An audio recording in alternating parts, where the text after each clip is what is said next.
story is a knife in the family. A knife in the family. The kingdom of Ajila had long been a place of strength and order, ruled by warriors whose loyalty was as sharp as their blades. At the heart of the kingdom was Chief Kofi, a leader feared in battle and beloved by his people.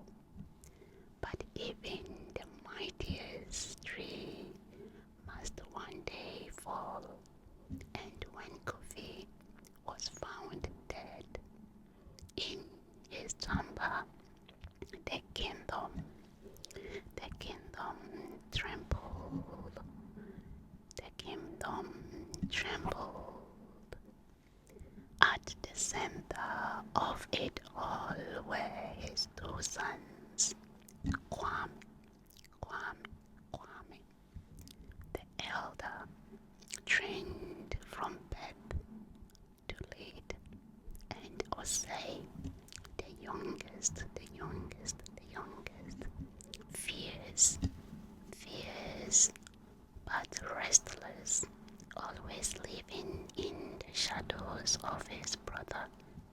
The night after the father's funeral, the council was called the Sacred Dagger of Ajula. The weapon that symbolized the right to rule had vanished. It was the dagger their father always kept beside him, the dagger that had ended wars and sealed peace. And now it had been found under Kofi's sleeping mat. The blade, still dark with dried blood, was presented before the council. This is proof. Osei's voice thundered in the great hall, his eyes filled with fury. You, my own brother, betrayed our father. You stole his life so you could wear the crown. Kwame, stunned, turned to the elders. I swear to the spirit of our ancestors, I did no such thing.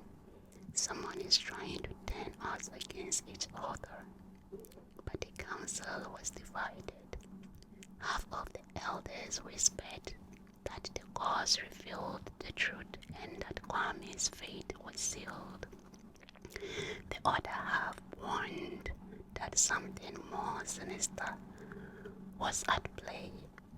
Nana Esi, the old seer who had watched over the kingdom for decades,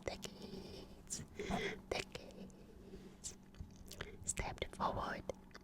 Her wrinkled fingers traced the earth, and her voice, though old, was strong. Beware the hand that places the knife, for it is more dangerous than the one that holds it. But neither brother would listen. Osei, blinded by grief, swore vengeance. Kwame, burning with betrayal, refused to flee, and so the kingdom stood divided. The warriors prepared, yet deep within the palace, walks in the shadows where no one dared to look. Another hand moved, a hand that had waited years for this moment, a hand that belonged to Kojo, the ambitious cousin who had always envied the brothers. It was he who had taken the sacred knife. It was he who had spilled Chief Kofi's blood. And it was he who had placed the weapon beneath Kwame's bed.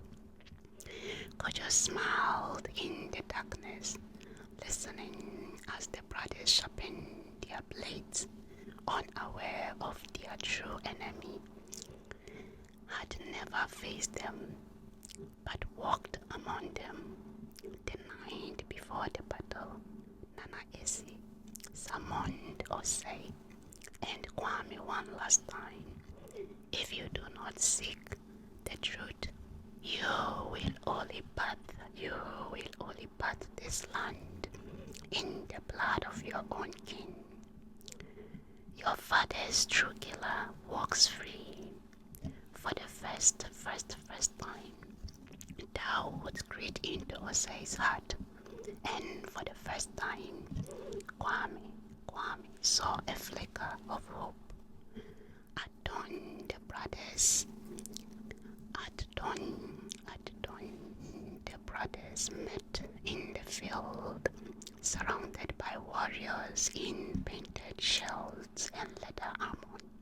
The drums thundered, the earth trembled, and just as swords were drawn, Kojo's treachery was exposed.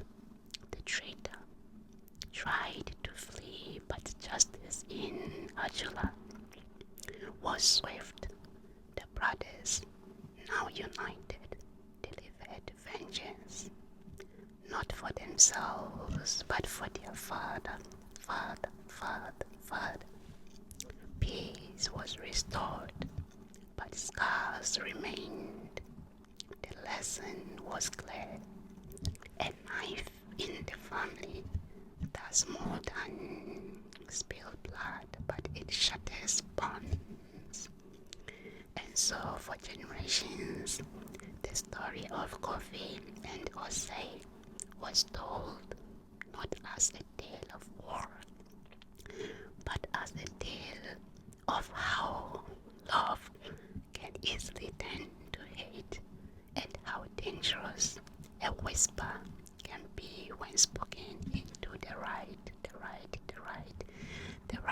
ears. Thank you for watching this story. What do you think about it? I will see